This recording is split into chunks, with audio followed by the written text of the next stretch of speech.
We are continuing our read of Cabal.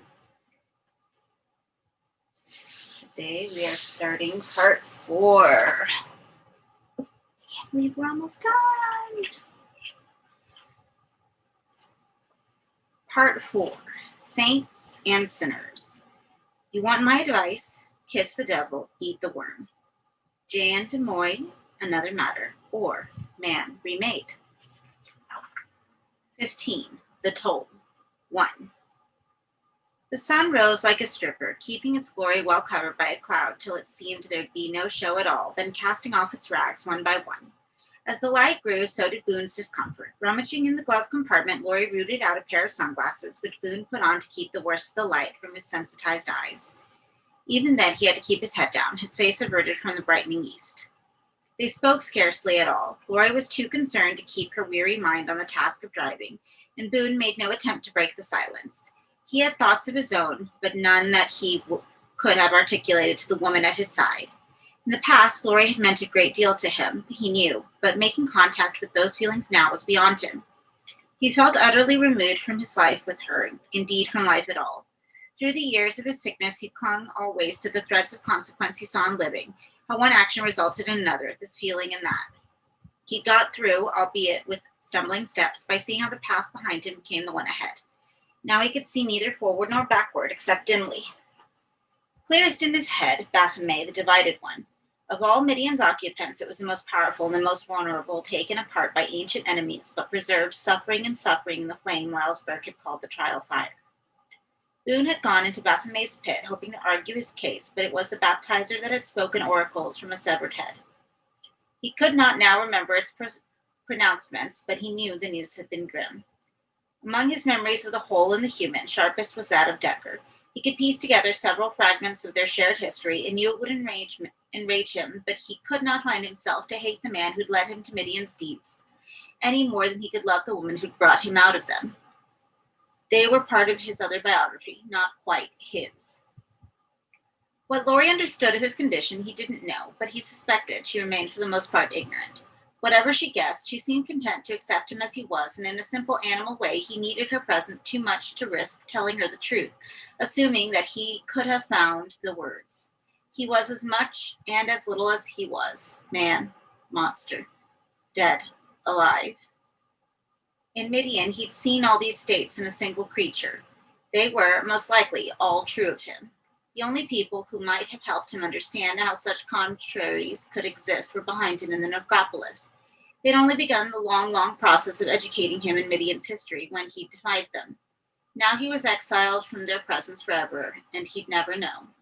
There was a paradox. Lyles Burke had warned him clearly enough as they stood together in the tunnels and listened to Laurie's cries for help, told him unequivocally that if he broke cover, he broke his covenant with the breed. Remember what you are now, he'd said. You can't save her and keep our refuge, so you have to let her die. Yet he couldn't. Though Laurie belonged in another life, a life he'd lost forever, he couldn't leave her to the fiend. What that meant, if anything, was beyond his capacity to grasp right now. These few circling thoughts aside, he was sealed in the moment he was living, and the next moment, and the moment after that, moving second by second through his life as the car moved over the road, ignorant of the place it had been and blind to where it was headed. 2. They were almost within sight of the Sweetgrass Inn when it occurred to Laurie that if Cheryl's body had been found at the Hudson Bay Sunset, there was a chance their destination would already be crawling with police. She stopped the car. What's wrong? Boone asked. She told him. Perhaps it'd be safer if I went there alone, she said. If it's safe, I'll get my things and come back for you. No, he said. That's not so good. She couldn't see his eyes behind the sunglasses, but his voice carried fear in it. I'll be quick, she said. No. Why not? It's better we stay together, he replied. He put his hands over his face as he had at Midian's gates. Don't leave me alone, he said, his voice hushed. I don't know where I am, Laurie. I don't even know who I am. Stay with me. She leaned over to him and kissed the back of his hand. He let both fall from his face. She kissed his cheek, then his mouth. They drove together to the inn. In fact, her fears proved groundless. If Cheryl's body had indeed been located overnight, which was perhaps unlikely given its location, no connection had been made with the inn. Indeed, not only were there no police to bar their way, there was little sign of life at all, only a dog yapping in one of the upper rooms and a baby crying somewhere. Even the lobby was deserted, the desk clerk too occupied with the morning show to keep his post. The sound of laughter and music followed them through the hall and up the stairs to the second floor. Despite the ease of it, by the time they'd reached the room, Laurie's hands were trembling so much she could scarcely align the key with the lock. She turned to Boone for assistance, only to discover he was no longer close behind her, but lingering at the top of the stairs, looking back and forth along the corridor. Again, she cursed the sunglasses, which prevented her reading his feelings with any certainty, at least until he backed against the wall, his fingers seeking some purchase, though there was none to be had. "What's the problem, Boone?" "There's nobody here," he returned. "Well, that's good for us, isn't it? But I can smell." "What can you smell?" He shook his head. "Tell me." "I smell blood." "Boone?" "I smell so much blood." "Where? Where from?" He made no answer, nor did he look away, but stared off down the corridor. "I'll be quick," she told him. "Just stay where you are, and I'll be back with you." Going down on her haunches, she clumsily fitted key to lock, then stood up and opened the door. There was no scent of blood from the room, only the stale perfume of the previous night. It reminded her instantly of Cheryl. Less than 24 hours ago, she'd been laughing in this very room and talking of her killer as the man of her dreams. Thinking of which, Laurie looked back toward Boone. He was still pressed against the wall, as if it were the only way to be certain the world wasn't toppling. Leaving him to it, she stepped into the room and got about her packing. First into the bathroom to collect her toiletries, then back into the bedroom to gather her strewn clothes. It was only as she put her bag on the bed to pack it that she saw the crack in the wall. It was as if something had hit it from the other side very hard. The plaster had come away in clods and littered the floor between the twin beds. She stared at the crack a moment. Had the party got so riotous they'd started throwing the furniture around? Curious, she crossed to the wall. It was little more than a plasterboard partition, and the impact from the far side had actually opened a hole in it. She pulled a piece of loose plaster away and put her eye to the aperture. The curtains were still drawn in the room beyond, but the sun was strong enough to penetrate, lending the air an ochre gloom. Last night's party must have been even more debauched than the night before, she thought, wine stains on the wall and the celebrant still asleep on the floor. But the smell, it wasn't wine. She stepped back from the wall, her stomach turning. Fruit spilled, no such deuce. Another step. Flesh did. And if it was blood she smelled, then it was blood she saw, and if the blood she saw, then the sleepers were not sleeping, because who lies down in an abattoir? Only the dead. She went quickly to the door. Down the corridor, Boone was no longer standing, but crouched against the wall, hugging his knees. His face, as he turned to her, was full of distressing tics. "Get up," she told him. "I smell blood," he said softly. "You're right, so get up, quickly, help me." But he was rigid, rooted to the floor. She knew this posture of old, hunched in a corner, shivering like a beaten dog. In the past, she'd had comforting words to offer, but there was no time for such solace now. Perhaps someone had survived the bloodbath in the next room. If so, she had to help with Boone or without. She turned the handle of the slaughterhouse door and opened it. As the smell of death came out to meet her, Boone started to moan. "Blood," she heard him say. "Everywhere blood." She stood and stared for a full minute before forcing herself over the threshold to search for some sign of life. But even the most cursory glance at each of the corpses confirmed that the same nightmare had claimed all six. She knew his name, too. He'd left his mark, wiping their features out with his knives the way he had Cheryl's. 3 of the 6 he'd caught in flagrante delicto. 2 men and a woman, partially undressed and slumped over each other on the bed, their entanglements fatal. Hand over her mouth to keep the smell out and the sobs in, she retreated from the room, the taste of her stomach in her throat. As she stepped out into the corridor, her peripheral vision caught sight of Boone. He wasn't sitting any longer, but moving purposefully down the passageway toward her. "We have to get out," she said. He made no sign that he'd even heard her voice, but moved past her toward the open door. "Decker," she said. It was Decker. He still offered no reply. "Talk to me, Boone." He murmured something. "He could still be here," she said. "We have to hurry." But he was already stepping inside to view the carnage at closer quarters. She had no desire to look again. Instead, she returned to the adjacent room to finish her hurried packing. As she went about it, she heard Boone moving around the room next door, his breathing almost pained. Afraid of leaving him on his own for any time, she gave up on trying to collect all but the most telling items, the photographs and a dress book chief among them, and that done went out into the corridor. The din of police sirens was there to greet her, their panic fueling hers. Though the cars were still some way off, she couldn't doubt their destination. Louder with every whoop, they were coming to the sweetgrass, hot for the guilty. She called for Boone. "I'm finished," she said. "Let's get going." There was no reply from the room. Boone? She went to the door, trying to keep her eyes off the bodies. Boone was at the far side of the room, silhouetted against the curtains. His breath was no longer audible. "Do you hear me?" she said. He didn't move a muscle. She could read no expression on his face. It was too dark, but she could see that he'd taken the sunglasses off. "We haven't got much time," she said. "Will you come on?" As she spoke, he exhaled. It was no normal breath, she knew that even before the smoke started from his throat. As it came, he raised his hands to his mouth as if to stop, but at his chin they halted and began to convulse. "Get out," he said, on the same breath that brought the smoke. She couldn't move or even take her eyes off him. The murk was not so thick she couldn't see the change coming, his face reordering itself behind the veil, light burning in his arms and climbing its neck in waves to melt the bones of his head. "I don't want you to see," he begged her, his voice deteriorating. Too late. She'd seen the man with fire in his flesh at Midian and the dog-headed painter and more besides. Boone had all their diseases in his system, undoing his humanity before her eyes. He was the stuff of nightmares. No wonder he howled, head thrown back as his face was forfeited. The sound was almost cancelled by the sirens, however. They could be no more than a minute from the door. If she went now, she might still outpace them. In front of her, Boone was done, or undone entirely. He lowered his head, remnants of smoke evaporating around him. Then he began to move, his new sinews bearing him lightly. Even now she hoped he understood his jeopardy and was coming to the door to be saved, but it was to the dead he moved, where the menage a trois still lay, and before she had the wit to look away, one of his clawed hands was reaching down and claiming a body from the heat, drawing it up toward his mouth. "No, Boone," she shrieked. "No!" Her voice found him, or a part that was still Boone, lost in the chaos of this monster. He let the meat drop a little and looked up at her. His eyes were still blue and they were full of tears. She started toward him. "Don't," she begged. For an instant, he seemed to weigh up love and appetite. Then he forgot her and lifted the human meat to his lips. She didn't watch his jaws close in on it, but the sound reached her, and it was all she could do to stay conscious, hearing him tear and chew. From below, brakes screeching, doors slamming. In moments, they'd have the building surrounded, blocking any hope of escape. Moments later, they'd be coming up the stairs. She had no choice but to leave the beast to his hunger. Boone was lost to her. She elected not to return the way they'd come, but to take the back stairs. The decision was well made. Even as she turned the corner of the upper corridor, she heard the police at the other end rapping on doors. Almost immediately afterward, she heard the sound of forced entry from above and exclamations of disgust. This couldn't be on finding Boone. He wasn't behind a locked door. Clearly, they discovered something else in the upper corridor.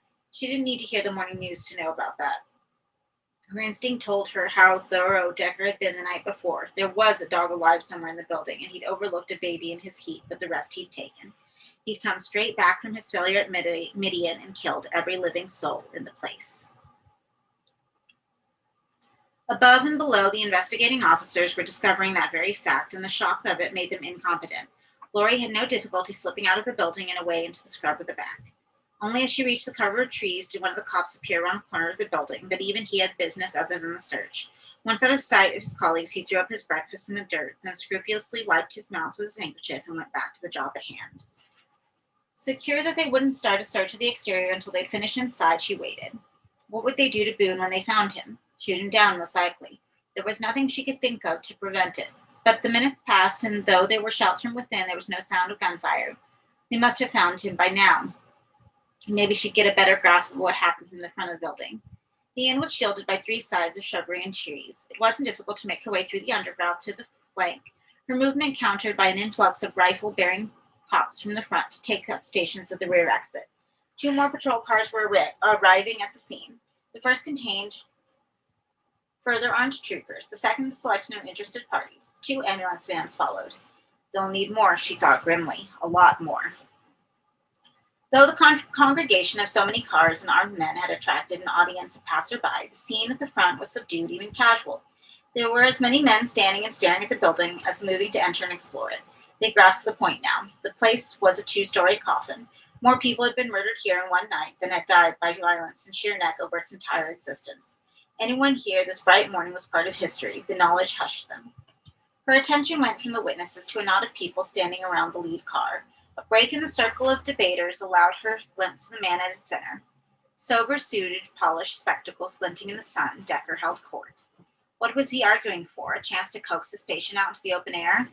If that was his pitch, he was being overruled by the only member of the circle in uniform, Sheernek's police chief, presumably, who dismissed his appeal with a wave of the hand, then stepped out of the argument entirely. From a distance, it was impossible to read Decker's response, but he seemed perfectly in control of himself, leaning to speak into the ear of one of the others, who nodded sagely at the whispered remark.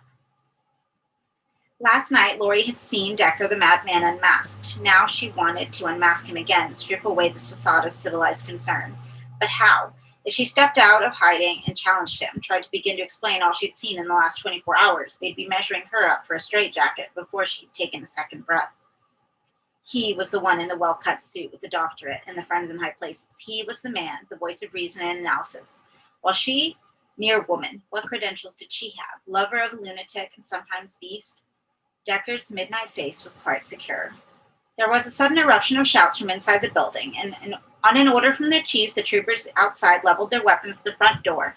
The rest retired a few yards. 2 cops' pistols aimed at someone inside backed out of the door. A beat later, Boone, his hands cuffed in front of him, was pushed into the light and nearly blinded him. He tried to turn from its brilliance back into the shadows, but there were 2 armed men following who pressed him forward.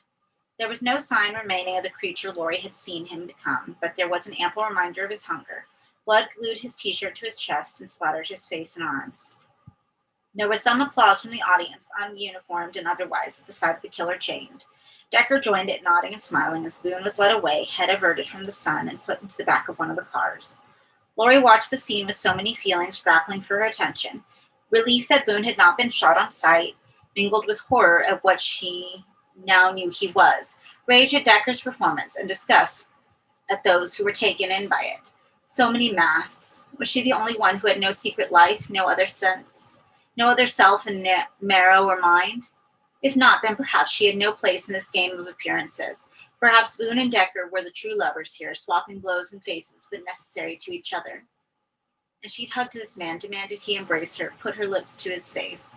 She could never do that again, knowing what lay in wait behind his lips, behind his eyes. She could never kiss the beast. So why did the thought make her heart hammer?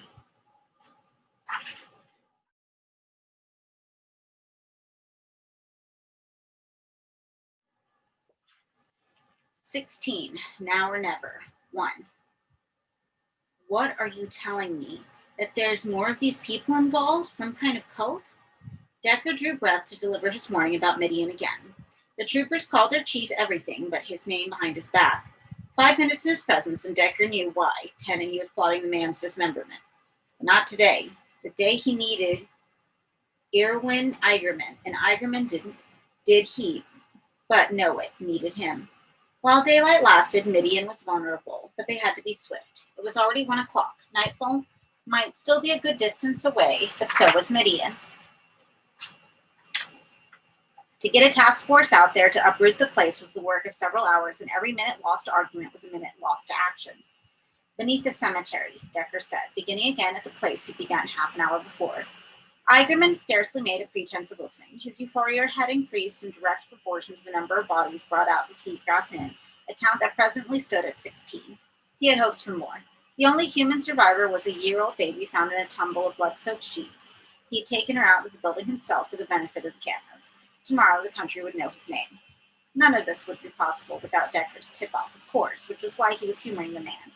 Though at this stage in proceedings, with interviewers and flashbulbs calling, he was damned if he was going to go after a few freaks who liked corpses for company, which was what Decker was suggesting he do. He took out his comb and began to rake over his thinning crop in the hope of fooling the cameras. He was no beauty, he knew. Should it ever slip his mind, he had Annie to remind him. "You look like a sow," she was fond of remarking, usually before bedtime on Saturday night. But then people saw what they wanted to see. After today, he looked like a hero. "Are you listening?" Decker said. "I hear you. There's folks grave robbing. I hear you." "Not grave robbing. Not folks." "Freaks," Eigerman said. "I seen 'em. Not the likes of these." "You're not saying any of them were here at Sweetgrass, are you?" "No." "We've got the man responsible right here?" "Yes." "Under lock and key?" "Yes, but there are others in Midian." "Others?" "Probably." "You're not sure?" "Just get some of your people out there." "What's the hurry?" "Like I told you once, I told you a dozen times. So tell me again. They have to be rounded up by daylight." "What are they, some kind of bloodsuckers?" He chuckled to himself. "That what they are?" "In a manner of speaking," Decker replied. Well, in a manner of speaking, I gotta tell you, it's gonna have to wait. I got people want to interview me, doctor. Can't leave them begging. It's not polite. Fuck polite. You've got deputies, haven't you? Or is this a one-cop town? Argument clearly brittled at this. I've got deputies. Then, may I suggest you dispatch some of them to Midian? To do what? Dig around. That's probably consecrated ground, Mr. Eigerman replied. That's holy. What's under it isn't, Decker replied with a gravity that had Eigerman silenced. You trusted me once, Irwin, he said, and you caught a killer. Trust me again, you have to turn Midian upside down. 2. There had been terrors, yes, but the old imperatives remained the same. The body had to eat, had to sleep. After leaving the Sweetgrass Inn, Lori satisfied the first of these, wandering the streets until she found a suitably anonymous and busy store, then buying a collection of instant gratification foods, donuts, custard-filled and Dutch apple, chocolate milk cheese. Then she sat in the sun and ate her numbed mind, unable to think much beyond the simple business of biting, chewing, and swallowing. The food made her so sleepy she couldn't have prevented her lids falling if she'd tried. When she woke, her side of the street, which had been bathed in sunshine, was in shadow. The stone step was chilly and her body ached. But the food and rest, however primitive, had done her some good. Her thought processes were a little more in order. She had little cause for optimism, that was certain, but the situation had been bleaker than she'd first come through this town on her way to find the spot where Boone had fallen. Then she believed the man she loved was dead. It had been a widow's pilgrimage. Now, at least, he was alive, though God alone knew what horror contracted in the tombs of Midian possessed him. Given that fact, it was perhaps good that he was safe in the hands of the law, the slow process of which would give her time to think through her problems. Most urgent of those, a way to unmask Decker. No one could kill so many without leaving some trace of evidence. Perhaps back at the restaurant where he'd murdered Cheryl. She doubted he'd lead the police there as he'd led them to the inn. It seemed too like complicity with the accused knowing all the murder sites. He'd wait for the other corpse to be found by accident, knowing the crime would be ascribed to Boone. Which meant, perhaps, the site was untouched and she might still find some clue that would incriminate him, or at least open a crack in that controlled face of his. Returning to where Cheryl had died, and where she'd endured Decker's provocations, would be no picnic, but it was the only alternative to defeat she had. She went quickly. By daylight, she had hope of getting up the courage to step through the burned door. By night, it would be another matter. 3. Decker watched as Eigerman briefed his deputies, 4 men who shared with their chief the looks that bullies made good. Now I trust our source, he said magnanimously, throwing a look back at Decker. If he tells me something's bad's going down in Midian, then I think that's worth listening to. I want you to dig around a little, see what you can see. What exactly are we looking for? One of the number wanted to know. His name was Petin, a 40-year-old with the wide, empty face of a comedian's spoil and a voice too loud and a belly too big. Anything weird, Eigerman told him. Like people been messing with the dead? The youngest of the 4 said. Could be, Tommy, Eigerman said. It's more than that, Decker put in. I believe Boone's got friends at the cemetery. A fuckwit like that has friends, Petin said. Sure as shit want to know what they look like. Well, you bring them back, boys. And what if they won't come? What are you asking, Tommy? Do we use force? Do unto others, boy, before they do unto you. They're good men, Eigerman told Decker when the quartet had been dispatched. If there's anything to find there, they'll find it. Good enough. I'm going to see the prisoner. You want to come? I've seen as much of Boone as I ever want to see. No problem, Eigerman said, and left Decker to his calculations. He'd almost elected to go with the troopers to Midian, but there was too much work to do here, preparing the ground for the revelations ahead. There would be revelations. Though so far Boone had declined to respond to even the simplest inquiries, he'd break his silence eventually, and when he did, Decker would have questions asked of him. There was no chance any of Boone's accusations would stick. The man had been found with human meat in his mouth, bloody from head to foot, but there were elements of recent events that confounded even Decker, and until every variable had been pinned down and understood, he would fret. What, for instance, had happened to Boone? How had the scapegoat filled with bullets and filed as dead become the ravenous monster he'd almost lost his life to the night before? Boone had even claimed he was dead, for Christ's sake, and in the chill of the moment, Decker has almost shared the psychosis. Now he saw more clearly. Eigerman was right. They were freaks, albeit stranger than the usual stuff. Things in defiance of nature, to be poked from under their stones and soaked in gasoline. He'd happily strike the match itself. Decker? He turned from his thoughts to find Eigerman closing the door on the babble of journalists outside. All trace of his former confidence had fled. He was sweating profusely. Okay, what the fuck's going on? Do we have a problem, Erwin? Shit alive, do we have a problem? Boone? Of course, Boone. What? The doctors have just looked him over. That's procedure. And? How many times did you shoot him? 3, 4? Yeah, maybe. Well, the bullets are still in him. I'm not that surprised, Decker said. I told you we're not dealing with ordinary people here. What did the doctor say? He should be dead? He is dead. When? I don't mean lying down dead, shithead, Eigerman said. I mean sitting in my fucking cell dead. I mean his heart isn't beating. That's impossible. I've got 2 fuckers telling me the man is walking dead and inviting me to listen for myself. You want to tell me about that, doctor?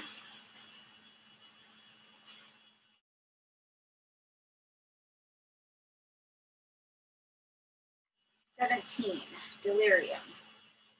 Lori stood across the street from the burned-out restaurant and watched it for 5 minutes to see if there was any sign of activity. There was none. Only now, in the full light of day, did she realize how run down this neighborhood was. Decker had chosen well. The chance of anyone having seen him enter or leave the place the night before was most likely 0. Even in the middle of the afternoon, no pedestrian passed along the street in either direction, and the few vehicles that used the thoroughfare were speeding on their way to somewhere more promising. Something about the scene, perhaps the heat of the sun in contrast to Cheryl's unmarked grave, brought her solitary adventure in Midian back to her, or more particularly, her encounter with Babette. It wasn't just her mind's eye that conjured the girl. It seemed her whole body was reliving their first meeting. She could feel the weight of the beast she picked up from beneath the tree against her breast. Its labored breathing was in her ears. Its bitter sweetness pricked her nostrils. The sensations came with such force they almost constituted a summoning, past jeopardy signaling present. She seemed to see the child looking up at her from her arms, though she'd never carried Babette in human form. The child's mouth was opening and closing, forming an appeal Lori could not read from lips alone. Then, like a cinema screen blanked out mid-movie, the images disappeared, and she was left with only one set of sensations: the street, the sun, the burned-out building ahead. There was no purpose in putting off the evil moment any longer. She crossed the street, mounted the sidewalk, and without allowing herself to slow her step by a beat, went through the carbonized doorframe into the murk beyond. So quickly dark, so quickly cold. One step out of the sunlight, and she was in another world. Her pace slowed a little now as she negotiated the maze of debris that lay between the front door and the kitchen. Fixed clearly in her mind was her sole intention, to turn up some shred of evidence that would convict Decker. She had to keep all other thoughts at bay: revulsion, grief, fear. She had to be cool and calm, play Decker's game. Girding herself, she stepped through the archway, not into the kitchen, however, into Midian. She knew the moment it happened where she was. The chill in the dark of the tombs was unmistakable. The kitchen had simply vanished, every tile. Across the chamber from her stood Rachel, looking up at the roof, distress on her face. For a moment, she glanced at Lori, registering no surprise at her presence. Then she returned to watching and listening. "What's wrong?" Lori said. "Hush," Rachel said sharply, then seemed to regret her harshness and opened her eyes. "Arms. Come to me, child," she said. Child.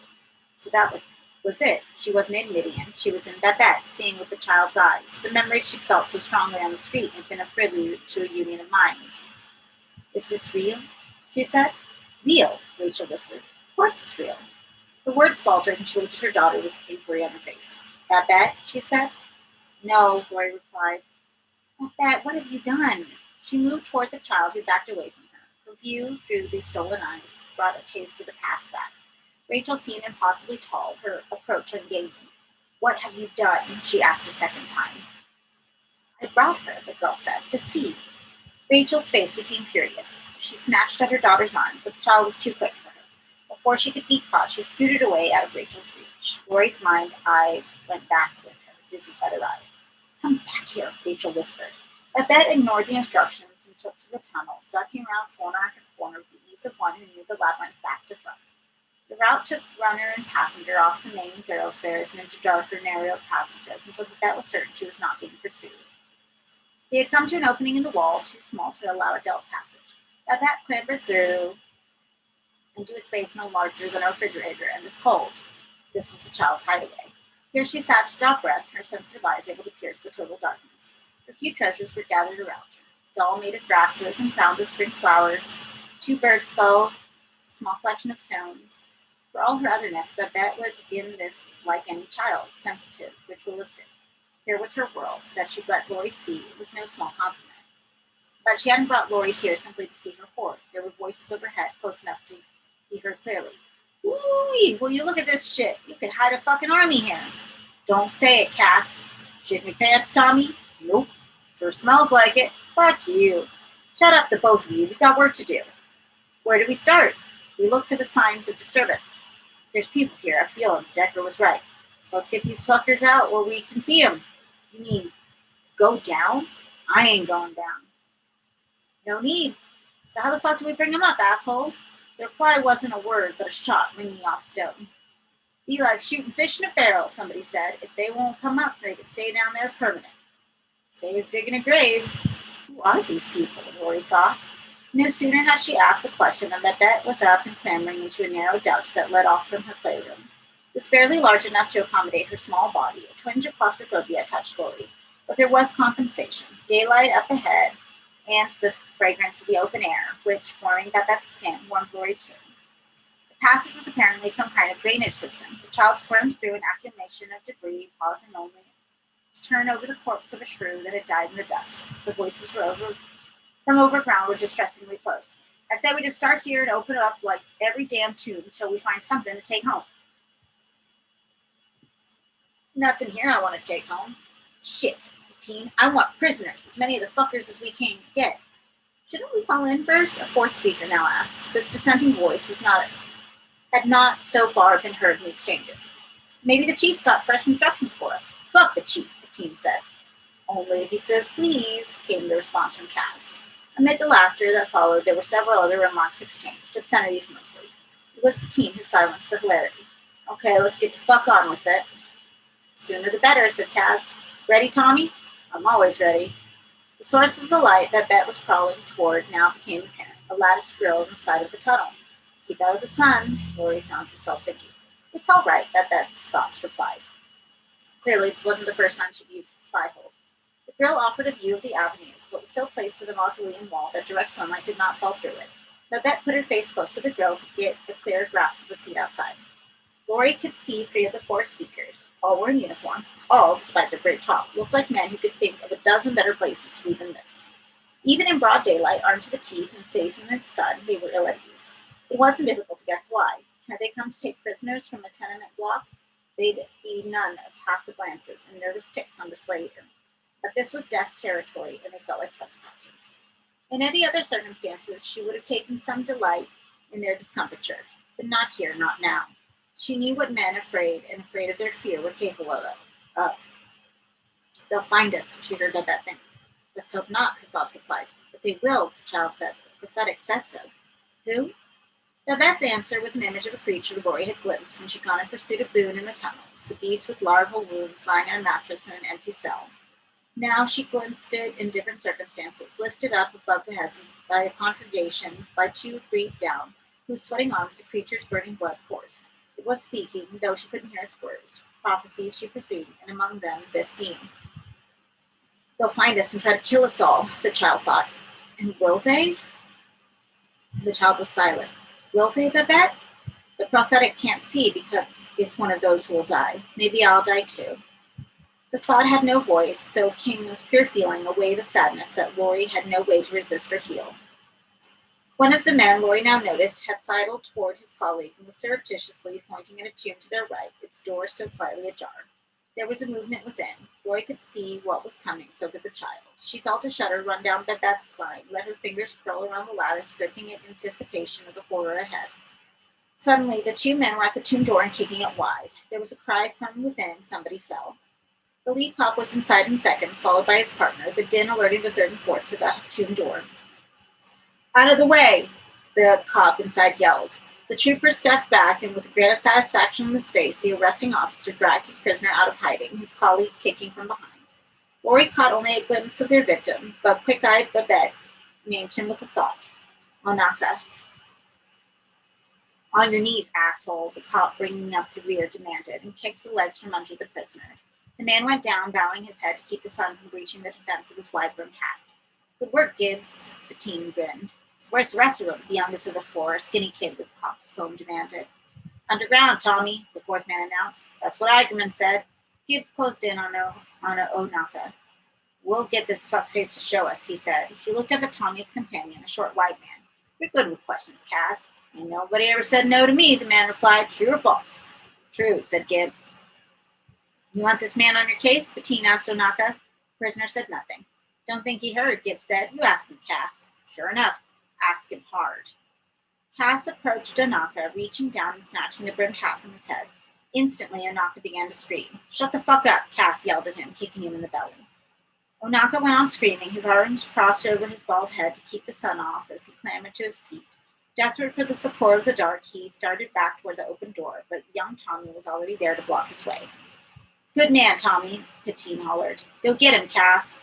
Forced back into the sun, Onaka had begun to shudder as though the fit had seized him. What the fuck, said Gibbs?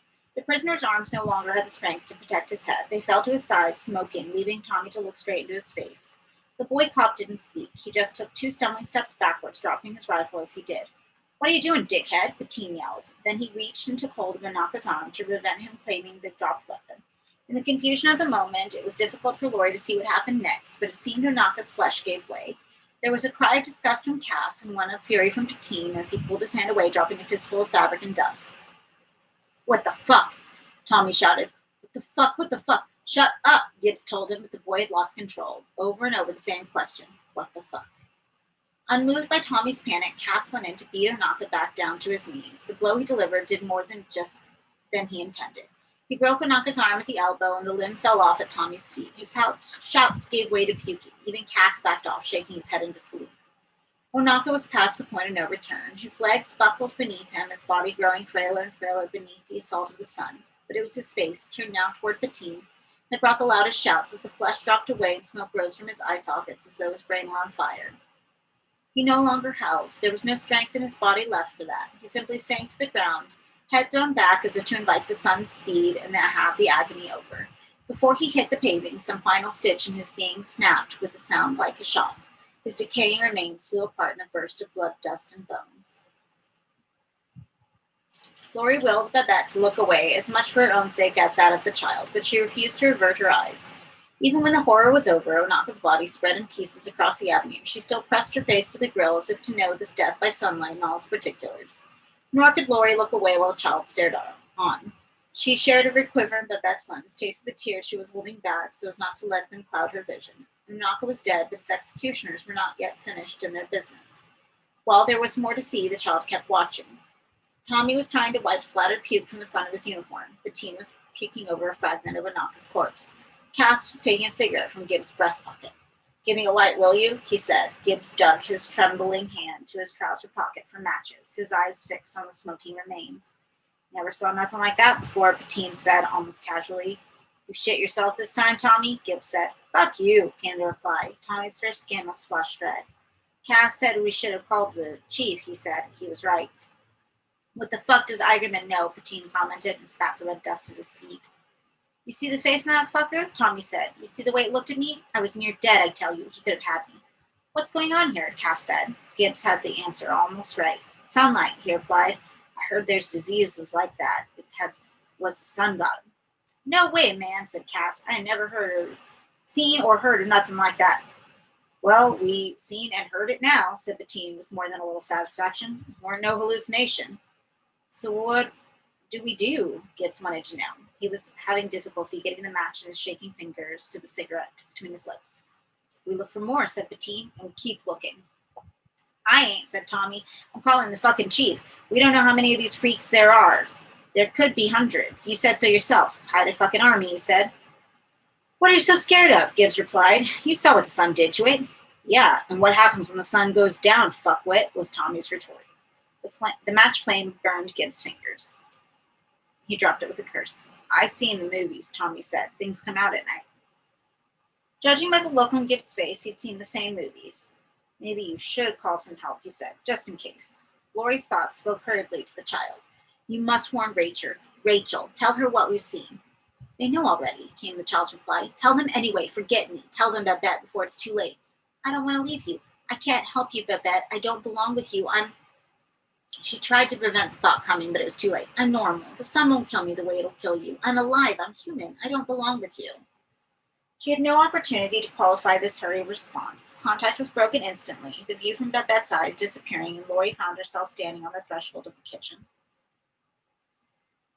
The sound of flies was loud in her head. Their buzzing was no echo of Midian, but the real thing. They were circling the room ahead of her. She knew all too well what scent had brought them here, egg-laden and hungry, and she knew with equal certainty after that after all she had seen in Midian, she couldn't bear to take another step toward the corpse on the floor. There was too much death in the world, inside her head and out. If she didn't escape it, she'd go mad.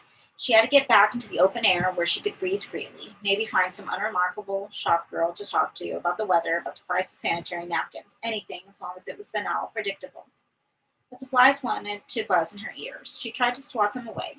Still they came at her and at her, their wings buttered with death, their feet red with it. Let me alone, she sobbed. But her excitement drew them in larger and still larger numbers. They rose at the sound of her voice from their dining table behind the ovens. Her mind struggled to take hold of the reality she'd been thrown back into, her body to turn and leave the kitchen. Both mind and body failed. The cloud of flies came at her, their numbers now so large they were a darkness unto themselves. Dimly she realized that such a multiplicity was impossible, and that her mind, in its confusion, was creating the terror. But the thought was too far from her to keep the madness at bay. Her reason reached for it and reached, but the cloud was upon her now. She felt their feet on her arms and face, leaving trails of whatever they'd been dabbling in. Cheryl's blood, Cheryl's bile, Cheryl's sweat and tears. There were so many of them they could not all find flesh to occupy, so they began to force their way between her lips and crawl up her nostrils and across her eyes. Once in a dream of Midian, hadn't the dead come as dust from all four corners of the world, and hadn't she stood in the middle of the storm, caressed, eroded, and been happy to know that the dead were on the wind? Now came the companion dream, horror to the splendor of the first, a world of flies to match the world of dust, a world of incomprehension and blindness, one of the dead without burial and without a wind to carry them away, only flies to feast on them, to lie in them and make more flies. And matching dust against flies, she knew which she favored, knew, as consciousness went out from her completely, that if Midian died, and she let it, if Bettine and Gibbs and their friends dug up the Nightbreed's refuge, then she, dust herself one day and touched by Midian's condition, would have nowhere to be carried and would belong, body and soul, to the flies. Then she hit the tiles.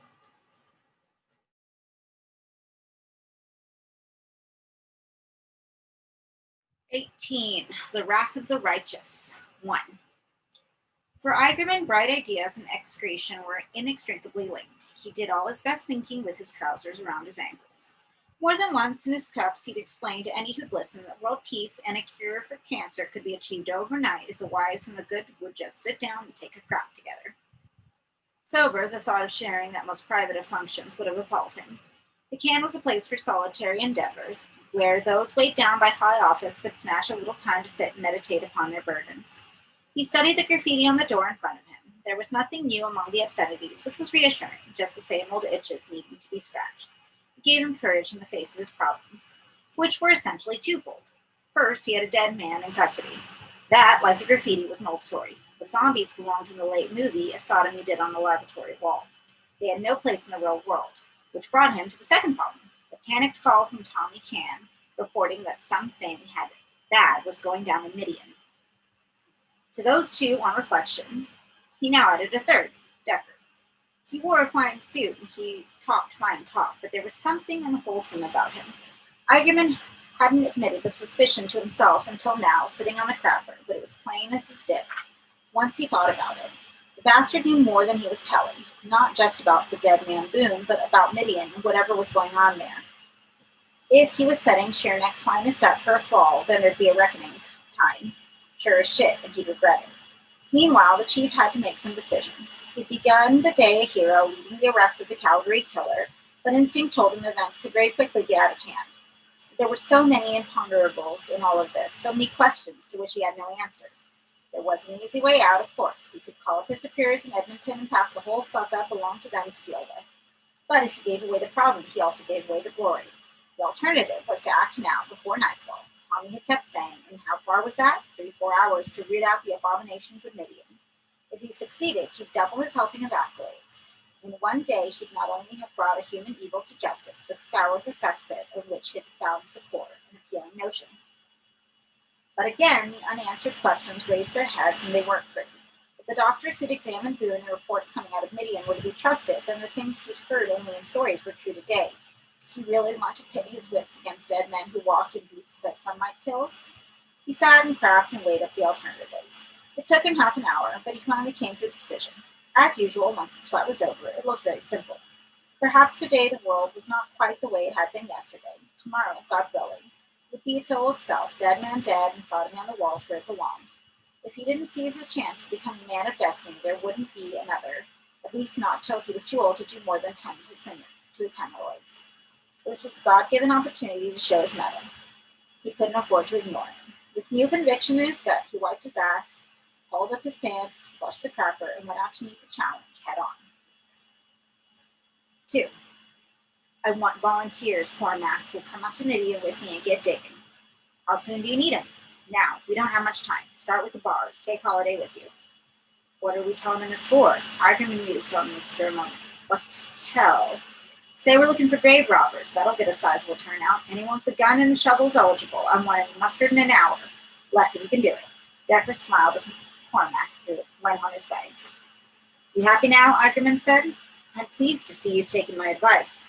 Your advice? Shit. Decker just smiled. Get the fuck out of here, Ackerman said. I've got work to do. Come back when you found yourself a gun. I just might do that. Ackerman watched him leave and picked up the phone. There was a number he'd been thinking about dialing since he'd made up his mind to go into Midian, a number he hadn't had reason to call in a long time. He dialed it now. In seconds, Father Ashbury was on the line. You sound breathless, Father. Ashbury knew who his caller was without need of prompting. Eigerman. Got it in one. What have you been up to? Been out running. Good idea. Sweat out the dirty thoughts. What do you want? What do you think I want? A priest. I've done nothing. It's not what I hear. I'm not paying, Eigerman. God forgave me my sins. Not in question. So leave me alone. Don't hang up. Ashbury was quick to detect the sudden anxiety in Eigerman's voice. Well, he said. What? You've got a problem. Maybe both of us do. Meaning, I want you here real quick with whatever you've got in the way of crucifixes and holy water. What for? Meaning, trust me. Ashbury laughed. I'm not at your beck and call any longer, Eigerman. I got a flock to tend. So do it for them. What are you talking about? You preach the day of judgment, right? Well, they're warming up for it over in Midian. Who are? I don't know who and I don't know why. All I know is we need a little holiness on our side and you're the only priest I've got. You're on your own, Eigerman. I don't think you're listening. I'm talking serious shit here. I'm not playing any of your damn fool games. I mean it, Ashbury. If you don't come in your own court, I'll make you. Affirm the negative, Eigerman. I'm a free man. I kept copies. There was silence from my father. Then you swore. I lied. You're a bastard, Eigerman. You wear lacy underwear, so how soon can you be here? Silence. Ashbury, I ask you a question. Give me an hour. You've got 45 minutes. Fuck you. That's what I like. God-fearing lady. 3. Must be the hot weather, Eigerman thought when he saw how many men Cormac and Holiday had rounded up in the space of 60 minutes. Hot weather always got folks itchy for fornication, maybe, or killing. And sheer neck being what it was, and fornication not being so easy to get just whenever you wanted, the hunger had to do with some shooting was well up today. There were 20 men gathered outside in the sun, and 3 or 4 women coming along for the ride, plus Ashbury in his holy water. There had been 2 more calls from Midian in that hour. One from Tommy, who was ordered back into the cemetery to help Bettine contain the enemy until reinforcements arrived. The second from Bettine himself, informing Eigerman that there had been an escape bid made by one of Midian's occupants. He'd slipped away through the main gate while accomplices created a diversion. The nature of this diversion would not only explain Bettine's choking as he delivered his report, but also why they'd failed to give chase. Somebody had ignited the tires of the car. The conflagration was quickly consuming the vehicles, including the radio upon which the report was being made. Bettine was in the process of explaining that there would be no further bulletins when the airwaves went dead.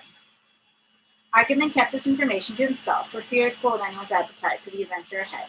Killing was all fine, but he wasn't so sure they'd be quite so ready to roll now if it was common knowledge that some of the bastards were ready to fight back. As the convoy moved off, he looked at his watch. They had maybe 2.5 hours of good light left before dusk began to settle in. 3/4 of an hour in Midian which left an hour and 3/4 to get these fuckers dealt with before the enemy had night on its side. That was long enough if they were organized about it. Best to treat it like a regular shakedown, Iverman supposed. Drive the bastards out into the light and see what happened. If they came apart at the seams the way Piss Pants Tommy had kept saying, then that was all the proof a judge would need that these creatures were unholy as hell. If not, if Decker was lying, teen on dope again, and all this a fool's errand, he'd find someone to shoot so it wasn't all a wasted journey. Might just turn around and put a bullet through the zombie in cell 5, the man with no pulse and blood on his face. Either way, he wouldn't let the day end without tears. And that is part 4 of Cabal. Next week, we're going to finish it up with part 5. And then on the 30th, we are watching our Cabal cut. I do have an event page up on Facebook, and I will put another one up in the link in bio. So thank you for being with me.